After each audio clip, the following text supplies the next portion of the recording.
आज हम बात करेंगे कानपुर के 5 प्रसिद्ध मंदिरों की, जो आपको जरूर देखना चाहिए अगर आप कानपुर की यात्रा पे हैं। कानपुर में कुछ मंदिर जो है वो काफी प्राचीन है और तीर्थयात्री यहाँ बड़ी संख्या में उन देवी देवताओं का आशीर्वाद लेने आते हैं। यूं तो कानपुर में अनेकों मंदिर हैं, लेकिन कुछ मंदिरों की जो महत्वता है वो लोगों के जहन में, जुबान में हमेशा बनी रहती है। इन मंदिरों को लेकर भक्तों का मानना है कि इनके दर्शन मात्र से ही सारी मनोकामना पूरी हो जाती है। हमने इससे पहले अपने ब्लॉग पे भी कानपुर के प्रसिद्ध मंदिरों के बारे में लिखा था, पर आज हम उनके बारे में आपको इस वीडियो के थ्रू बताएंगे। तो चलिए दोस्तों शुरू करते हैं। सबसे पहला मंदिर जिसकी मैं जिक्र करूंगा आज वो है माता जंगली देवी मंदिर। मां जंगली देवी मंदिर का इतिहास जो है बहुत पुराना है। गहरे और घने जंगल के बीच में होने के कारण इस स्थान को जंगली देवी मंदिर के नाम से जाना जाता है। मंदिर में माता की मूर्ति के साथ एक बड़ी सुंदर मान्यता जुड़ी हुई है। कहते हैं कि माता जी की प्रतिमा के सामने जो भक्त पूरी आस्था के साथ उनके चेहरे को निहारता है और अगर प्रतिमा की रंग धीरे धीरे गुलाबी होने लगता है तो समझो कि आपकी मनोकामना पूरी हो गई।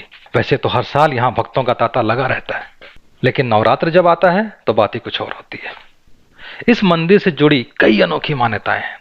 कहते हैं कि यहाँ पर जो भी भक्त माँ की प्रतिमा पर जल और नारियल का पानी चढ़ाते हैं, वह पानी प्रतिमा के पीछे बनी नाली से होकर गुजरता है और जो भक्त वहां पे ईंट रखता है और कुछ दिन बाद उसी ईंट का इस्तेमाल अपने घर के निर्माण के लिए करता है तो उससे उसे काफी तरक्की मिलती है, घर के काम काफी जल्दी बन जाते हैं।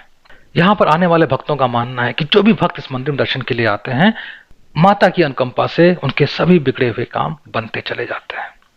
ऐसी बहुत सारी कहानियां प्रचलित हैं इस क्षेत्र में, जहां कहा जाता है कि माता के दर्शन मात्र से भक्तों की मनोकामनाएं पूर्ण हुई हैं।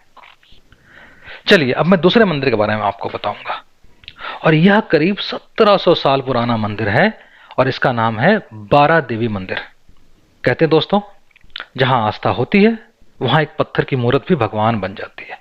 ऐसी ही कुछ आस्था है लोगों की कानपुर के इस बारा देवी मंदिर पर। कानपुर का यह बारा देवी मंदिर पौराणिक और प्राचीनतम मंदिरों में से एक है।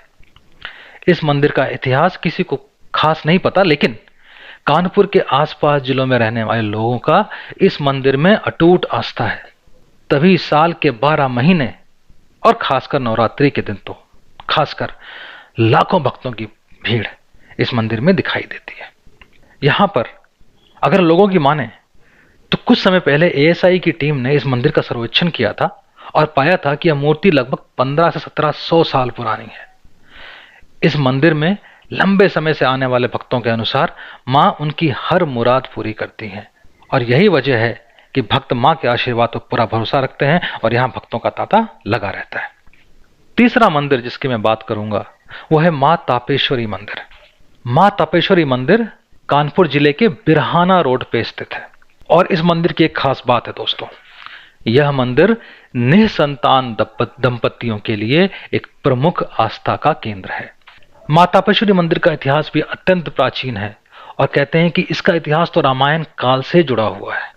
लोकल कहानियों के अनुसार भगवान रामचंद्र जी के आदेशानुसार लक्ष्मण जी माता सीता को वाल्मीकि जी के आश्रम के समीप छोड़ के चले गए थे।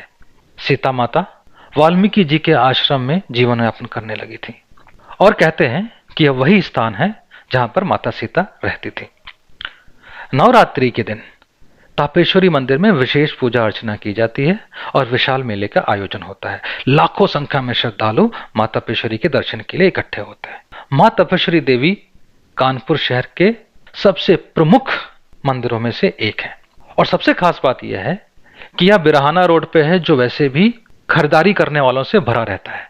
बिरहाना रोड प्रमुख तौर पर ज्वेलरी की बड़ी बड़ी दुकानों के लिए मशहूर है और यहाँ पर वैसे भी बाजार अच्छा खासा है, तो अगर आप तपेश्वरी मंदिर जाते हैं तो वहां पर आप खरीदारी भी ढेर सारा कर सकते हैं। अगला मंदिर जिसकी मैं बात करूंगा वो है आनंदेश्वर मंदिर।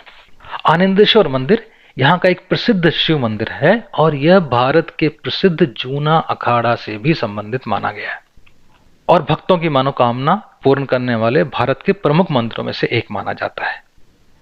यहाँ पर प्रतिदिन भक्तों की भीड़ देखी जा सकती है और इसके पीछे एक बहुत ही रोचक कहानी है।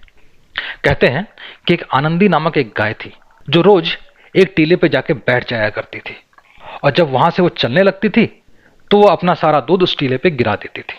जो चरवाहा था वो रोज ये देखता था, उसे बड़ा आश्चर्य हुआ, तो उसने जाकर के राजा को ये सूचना दी। राजा ने इस आश्चर्य भरे चीज को देखने के लिए स्वयं उस स्थान पर जाने का निर्णय किया। जब वो गया तो उसने आनंदी गाय को इसी तरह दूध बहा देने की घटना को देखा और बड़ा आश्चर्य हो गया।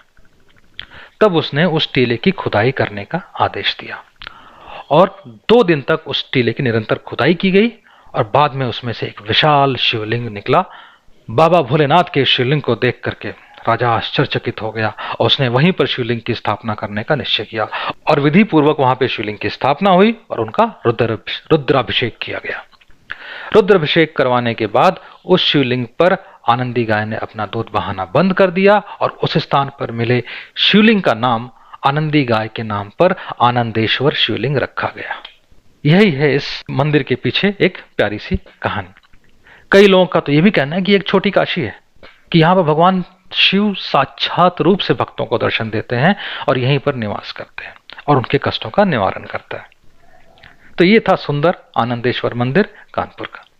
और 5वां मंदिर जिसकी मैं बात करूंगा दोस्तों, वो है पनकी हनुमान मंदिर, जो कानपुर में सबसे फेमस हनुमान मंदिर है। अगर आप कानपुर में हैं, किसी से भी पूछ लीजिएगा, वो आपको पनकी मंदिर के बारे में बता देगा। यह मंदिर बहुत प्रसिद्ध मंदिर है कानपुर में।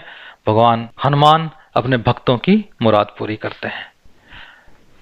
पनकी हनुमान मंदिर की स्थापना के विषय में लोगों का यह मत है कि यह मंदिर लगभग 400 साल पुराना है और इसकी स्थापना श्री 1008 महंत श्री पुरुषोत्तम दास जी ने की थी। पनकी हनुमान मंदिर के विषय में एक कहानी यह भी है कि महाराज पुरुषोत्तम दास एक बार चित्रकूट से लौट रहे थे। तब उन्होंने इस स्थान पर एक विशाल चट्टान देखी और उस चट्टान का आकार बजरंगबली के स्वरूप के समान था, जिसे देखकर उन्होंने इस स्थान पर मंदिर के निर्माण करने की इच्छा जाहिर की और विधिवत पूजा अर्चना करके इस स्थान पर मंदिर की स्थापना हो गई। तब से आज तक इस मंदिर में श्रद्धालुओं की भीड़ कम नहीं हुई है।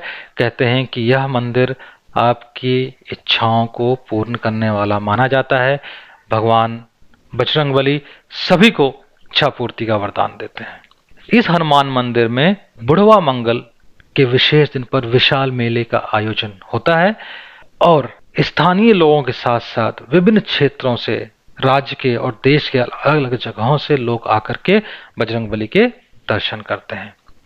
अगर आप इस मंदिर के दर्शन करने जा रहे हैं, और मुझे लगता है अगर आप कानपुर में हैं तो आपको जरूर जाना चाहिए, एक और जानकारी मैं आपको देना चाहूंगा कि इस मंदिर के पास में ही एक अति प्राचीन शिव मंदिर भी है और इस शिव मंदिर के पास एक बहुत ही प्राचीन तालाब है जिसे कछुआ तालाब के नाम से जाना जाता है और यहाँ पर लगभग 150 साल पुराना कछुआ और मछलियां हैं। अभी भी श्रद्धालु पहले पनकी मंदिर जाते हैं, वहां बजरंगबली के दर्शन करते हैं, उसके उपरांत यहाँ पर आकर के कछुआ और मछलियों को भोजन भी खिलाते हैं और शिव जी के दर्शन करते हैं, बाबा भोलेनाथ के दर्शन करते हैं। और इन दोनों मंदिरों के बीच में और तालाब और हनुमान मंदिर के बीच में दूरी लगभग आधा किलोमीटर की। सो दोस्तों, ये थे 5 प्रसिद्ध मंदिर कानपुर के। अगर आप कानपुर यात्रा पे हैं तो आपको इन 5 मंदिरों के दर्शन जरूर जरूर जरूर करने चाहिए। उम्मीद करता हूं कि आपको ये इन्फॉर्मेशन मेरी पसंद आई होगी। अगर अच्छी लगी तो तुरंत एक थम्स अप दीजिए, लाइक कीजिए, सब्सक्राइब